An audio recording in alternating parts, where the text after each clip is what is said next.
Hello दोस्तों, स्वागत है आपका हमारे YouTube चैनल में। तो जैसे कि देखिए, भारत के भूगोल में चर्चा चल रही थी।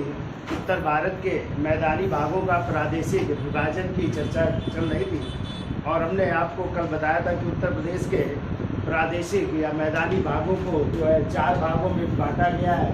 पहला है पंजाब का मैदानी भाग, दूसरा है राजस्थान का मैदानी भाग, तीसरा है गंगा का मैदानी भाग और चौथा है ब्रह्मपुत्र का मैदानी भाग। ठीक है, तो चर्चा कर लेते हैं जो है पहले पंजाब के मैदानी भाग की। तो आपको पता है जो पंजाब का मैदानी भाग है वो सिंधु नदी और उनकी जो है 5 सहायक नदियाँ, 5 सहायक नदियों से मिलकर के जो है ये भाग कहलाता है पंजाब का मैदानी भाग। और वो 5 सहायक नदियाँ जिन्हें पंच नद के नाम से भी जाना जाता है। और इस पंच नद में सिंधु तो है ही है, यानी 6 नदियाँ हैं, तो 6 में एक सिंधु हो गई। और जो ये 5 नदियाँ हैं उनमें हो जाएगी आपकी पहली नदी कौन सी हो जाएगी, जिसका नाम हो जाएगा झेलम। दूसरी नदी हो जाएगी जिसका नाम है चिनाब। तीसरी नदी हो जाएगी जिसका नाम है रावी। चौथी नदी जिसका नाम है ब्यास, कर लेते हैं पहले ब्यास नदी। और 5वीं नदी है आपकी जिसका नाम है सतलज। तो ये नदियाँ कहलाती पंचनद। और कहते हैं इन्हीं नदियों के नाम पर जो है पंजाब का जो नाम जो है इन्हीं पंच नदियों के नाम पर उसे पंजाब कहा जाता है। ठीक है, यानी 5 नदियों का क्षेत्र ही क्या कहला है, पंजाब। और जब आप लोगों ने इतिहास में वैदिक काल में पढ़ा था तो वैदिक काल में हमने बताया था प्राचीन नदियाँ और आधुनिक नदियों के नाम क्या है। तो आपको पता है जो प्राचीन काल की वितस्ता थी उसी का आज नाम क्या है, झेलम नदी है। ठीक है, जो प्राचीन काल की अस्कनी नदी थी और अस्कनी नदी का ही नाम क्या है, चिनाब है। जो प्राचीन काल में परुष्णी नदी थी उसी परुष्णी नदी का नाम आज क्या है, रावी नदी है। और जो प्राचीन काल में विपाशा नदी थी उसी विपाशा नदी का आज क्या नाम है, व्यास नाम है। और जो प्राचीन काल में शत्रुदी नदी थी और उसी शत्रुदी नदी का नाम क्या है, सतलज है। ठीक है, तो आप लोगों ने प्राचीन काल में भी पढ़ा था कि परुष्णी या रावी नदी के किनारे एक युद्ध हुआ था, वो था दासराग युद्ध हुआ था वैदिक काल में। भरत वंश के राजा सुदास और 10 राजाओं के बीच युद्ध हुआ था, जिसमें किसकी विजय हुई थी, सुदास की, जो भरत वंश या त्रिशु वंश के राजा थे। ठीक है, जैसे आप लोगों ने जो है झेलम नदी का भी नाम सुना था कि आप लोगों ने पढ़ा था जब हमने सिकंदर का युद्ध पढ़ाया था। सिकंदर और पोरस के बीच युद्ध हुआ था और उसी युद्ध को कहते हैं झेलम का युद्ध या वितस्ता का युद्ध, जबकि यूनानियों ने इसे हाइडे स्पीच का युद्ध कहा है। कभी आ जाए कि झेलम का यूनानी नाम क्या है, तो हाइडे स्पीच, इसलिए उसे हाइडे स्पीच का युद्ध भी कहते हैं, जिसमें सिकंदर की विजय हुई थी और पोरस क्या हुआ था, पराजित हुआ था। तो पोरस को लाया गया था सिकंदर के सामने, तो सिकंदर ने उनसे प्रश्न किया था तुम्हारे साथ कैसा व्यवहार किया जाए। तो पोरस ने उत्तर दिया था जैसा एक राजा दूसरे राजा के साथ करता। और इस बात से जो है प्रभावित हुआ सिकंदर और उसका राज उसे वापस कर देता। और कहते हैं सिकंदर भारत में कितने महीने रहा था, 19 माह रहा था। और वापस जब गया तो रास्ते में उसकी कहाँ पे, बेबीलोन नामक स्थान पर 323 ईसा पूर्व में मृत्यु हो गई। ये 5 नदियाँ हैं और 6वीं नदी कौन सी है, सिंधु। ये सिंधु की 5 जो है सहायक नदियाँ जिन्हें पंच नद के नाम से जाना जाता है। तो थोड़ी सी हम चर्चा कर लेते हैं इन नदियों के बारे में कि ये नदियों का उद्गम स्थल कहाँ कहाँ से ये नदियाँ निकली। बाकी एक इसका टॉपिक है, जब हम नदियाँ आपको पढ़ाएंगे वहाँ पे डिटेल में चर्चा करेंगे। ठीक है, तो देखिए पहले सिंधु नदी। और सिंधु नदी आपको पता है कि जो ये तिब्बत का इलाका है ना, और तिब्बत में ही आपको पता है कैलाश मानसरोवर भी है। कौन सा, कैलाश मानसरोवर है। और इसी कैलाश मानसरोवर के पास है एक झील है जिसे कहते हैं बोखर चू। क्या कहते हैं, हाँ, तो इसी बोखर चू नामक स्थान से जो है आपकी कौन सी नदी निकलती है, सिंधु नदी निकलती है। ठीक है, कौन से स्थान से, बोखर चू, जो कहाँ पे पड़ती है, तिब्बत मानसरोवर में या कैलाश मानसरोवर के पास, यहीं से निकलती है। और भारत में यदि आ जाए कि जो आपकी जो ये नदी है सिंधु नदी किस स्थान पर जो है सिंधु नदी भारत में प्रवेश करती है तो ये एक स्थान है जम्मू कश्मीर का इलाका है जिसे कहते हैं दमचौक। कौन सा स्थान? कभी आ जाए किस स्थान से प्रवेश करती है तो दमचौक नामक स्थान से भारत में प्रवेश करती है, ठीक है। और फिर जम्मू कश्मीर लद्दाख होते हुए यहाँ पे एक गाज बनाती, गाज का मतलब होता है खड्ड, और वो गाज जब हम डिटेल में चर्चा करेंगे तो वहाँ पे चर्चा करेंगे। ये एक गाज है बुंजी गाज। कौन सा गाज? यानी गाज का मतलब होता है गड्ढा, एक गड्ढे का निर्माण करती है, एक गाज बनाती, वो है बुंजी गाज। ये यानी यहाँ से पानी ऊपर से फिर नीचे गिरता है तो एक गड्ढा ऐसे खड्ड बनाती है, खड्ड ऊपर से पानी गिरता है, ठीक है। और फिर ये जो है यदि आ जाए पाकिस्तान में कहाँ प्रवेश करती है तो चिल्लास, ये एक स्थान है, चिल्लास नामक स्थान से जो है ये फिर पाकिस्तान में प्रवेश कर जाती है। और यहाँ पे फिर ये आपका अरब है सागर है तो अरब सागर में गिर जाती है, ठीक है। फिर इसके बाद जो है दूसरी नदी है जिसका नाम है झेलम नदी, और झेलम का प्राचीन नाम क्या था? पुतस्ता। यदि आ जाए झेलम नदी कहाँ से उद्गम स्थल है तो जम्मू कश्मीर में एक बैरी नाग स्थान है। कौन सा? बैरी नाग स्थान, और बैरी नाग के पास ही शेषनाग झील है। कौन सी झील? और इसी शेषनाग झील से ये उद्गम स्थल है, निकलती है। और फिर पाकिस्तान में जो है एक स्थान है ये मिठान कोट। कौन सा स्थान है? मिठान कोट नामक स्थान में किससे मिल जाती है? सिंधु नदी से मिल जाती है। तो यहाँ पे ये सिंधु नदी से मिठान कोट नामक स्थान पर मिल जाती है, ठीक है। तो कहाँ से निकली है? जम्मू कश्मीर में बैरी नाग के पास शेषनाग झील से, ठीक है। और इसका नाम है झेलम नदी। और कहाँ पे मिल जाती है? मिठान कोट नामक स्थान में पाकिस्तान में मिल जाती है, ठीक है। तीसरी नदी है जिसका नाम है चिनाब नदी। चिनाब दो नदियों का उद्गम स्थल है, तो एक चंद्रा नदी और एक भागा नदी है। कौन सी? चंद्रा और भागा नदियाँ, जो बड़ा लाचला दर्रा आप लोगों ने पढ़ा होगा, बड़ा लाचा दर्रा पढ़ा है जो हिमाचल प्रदेश में, तो वहाँ से ये दो नदियाँ निकलती है, चंद्रा और भागा नदी। और यही फिर एक स्थान पड़ता है आगे चल करके, वहीं पे ये दोनों नदियाँ मिल जाती है और वहीं से इसका निर्माण होता है चिनाब नदी। और इस तरह ये चिनाब नदी यहाँ से होते हुए आगे जाकर के भी किससे मिल जाती है? सिंधु नदी से जो है ये भी जो है आगे जाकर के सिंधु नदी में मिल जाती है, जाकर के झेलम भी यहीं पे मिलती है, फिर सिंधु नदी से ये मिल जाती है, ठीक है। फिर अगली नदी है कौन सी? रावी नदी, जिसका प्राचीन नाम परशुरीनाथ था।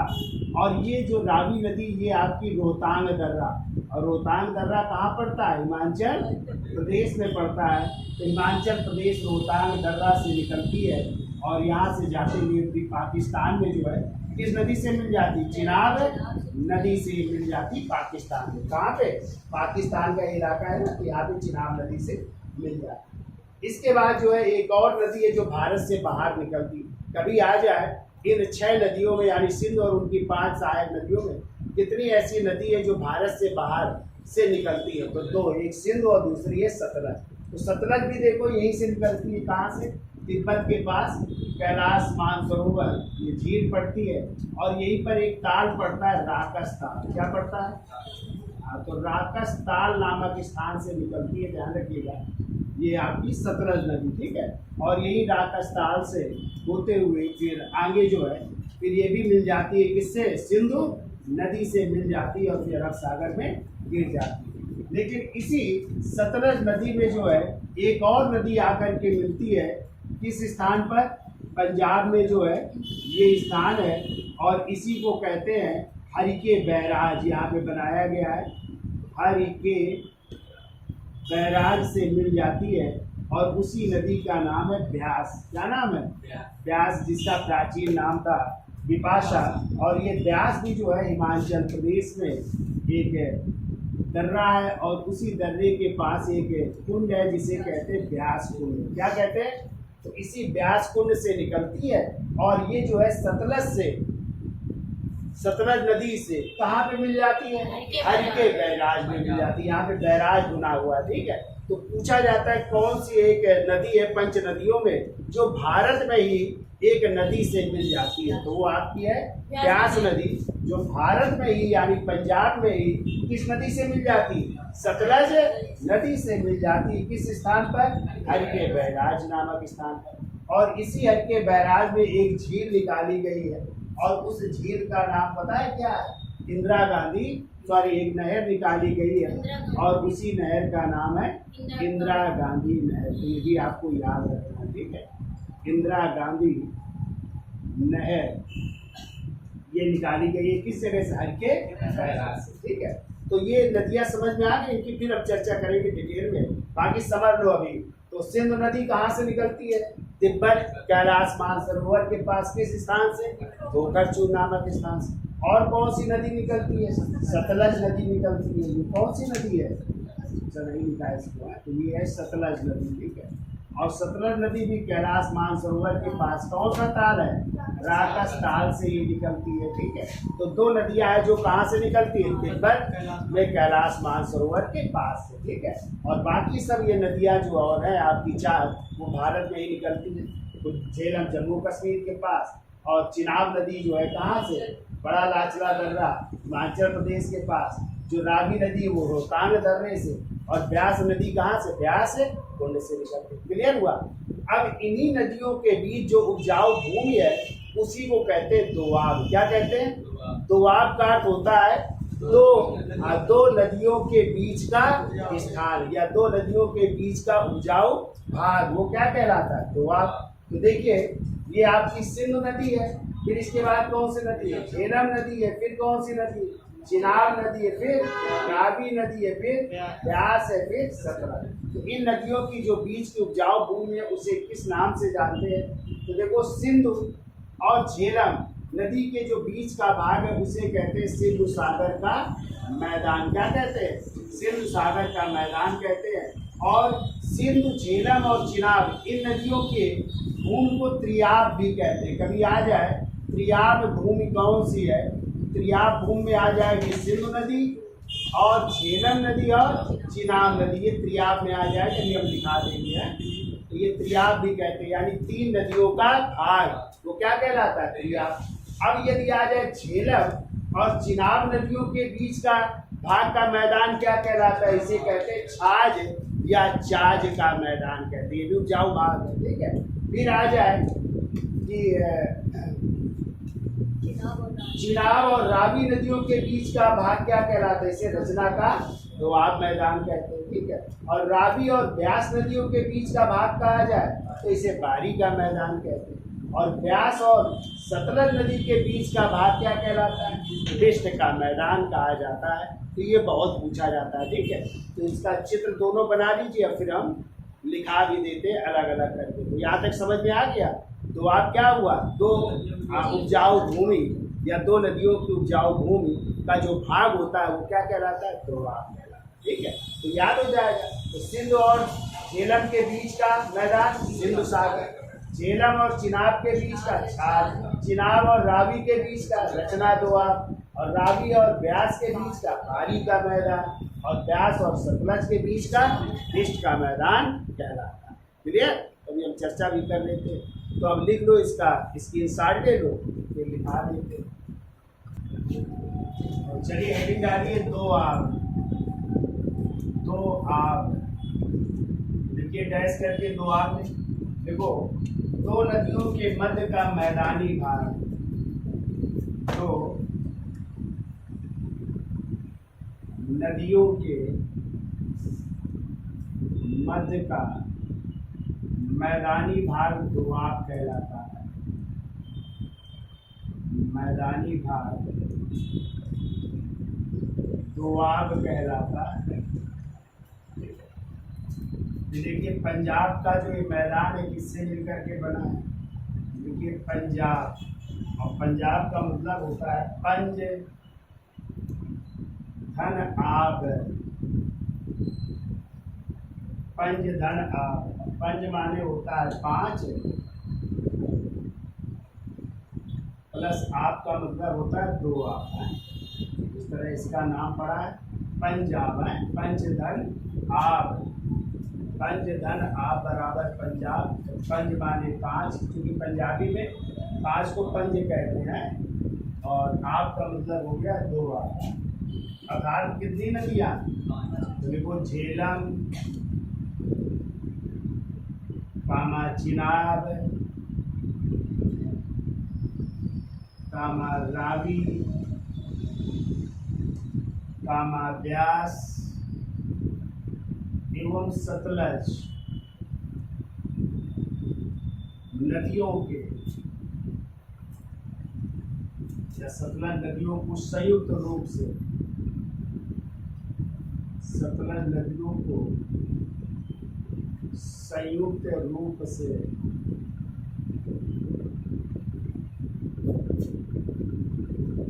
पंच नद कहा जाता है। पंच नद कहा जाता है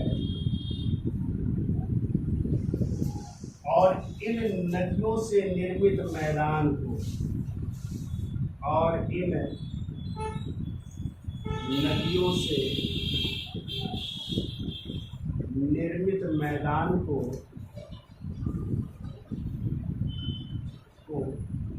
पंजाब का मैदान कहते हैं। इन नदियों से निर्मित मैदान को पंजाब का मैदान कहते हैं। अब ये कौन से मैदान कहलाते हैं तो उनके बारे में लिख लो। तो पहला है सिंधु सागर का मैदान, इसकी साइड ले लो, फिर आगे चलते हैं। पहली हेडिंग डाल लीजिए सिंधु सागर का मैदान, या इसी को कहते हैं त्रिआब भी कहते हैं, त्रिआब भी कहते हैं।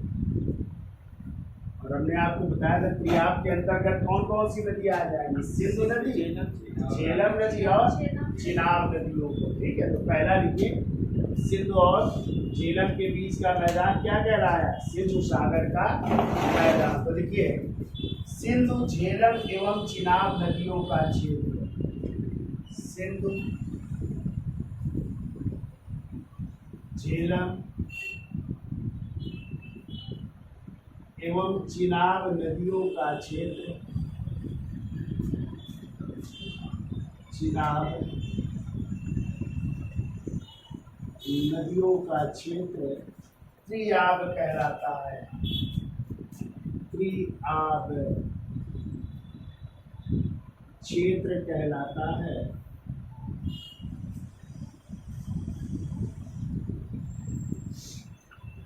त्रिआब क्षेत्र कहलाता है। दूसरा लिखिए छाछ या चाज का मैदान, छाछ या चाज का मैदान। कौन सी दो नदियां? झेलम एवं चिनाब नदियों के बीच का मैदान छाछ का मैदान कहलाता है। बिल्कुल देखो झेलम एवं चिनाब नदियों के बीच का क्षेत्र, झेलम एवं चिनाब नदियों के बीच का क्षेत्र, नदियों के बीच का क्षेत्र कहलाता है कौन सा मैदान? छाछ का मैदान। ठीक है, तीसरा लिखिए रचना दोआब का मैदान, रचना दोआब का मैदान।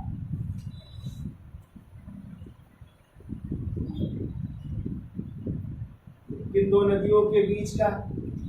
क्यों भाई? चिनाब और रावी के बीच का है। तो लिखिए वो चिनाब और रावी नदियों के बीच का, चिनाब एवं रावी नदियों के बीच के बीच का क्षेत्र है, वो कहलाता है रचना दोआब। चौथा लिखिए, चौथा क्या है आपका? बारी का मैदान है। देखो बारी का मैदान, बारी का मैदान। और किन नदियों के बीच का है बारी का मैदान? तो रावी और ब्यास नदियों के बीच का। देखो, रावी एवं ब्यास नदियों के बीच का क्षेत्र। रावी एवं ब्यास नदियों के बीच का क्षेत्र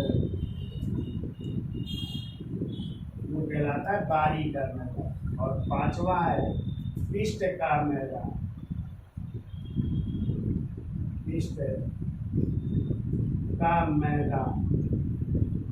और ये किन दो नदियों का है? तो ब्यास और सतलज है। तो लिख लो, ब्यास एवं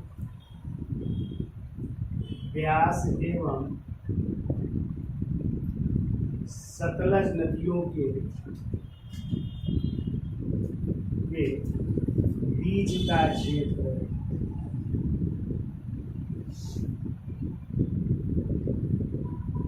ब्यास एवं सतलज नदियों के बीच का क्षेत्र वही कहलाता है पृष्ठ का दोआब या पृष्ठ का मैदान। ठीक है, तो ये आपके हो गए पंजाब का मैदान। ठीक है, अब चर्चा कर लेते हैं राजस्थान के मैदान की। तो इसका स्क्रीनशॉट ले लो, फिर आगे चलते हैं।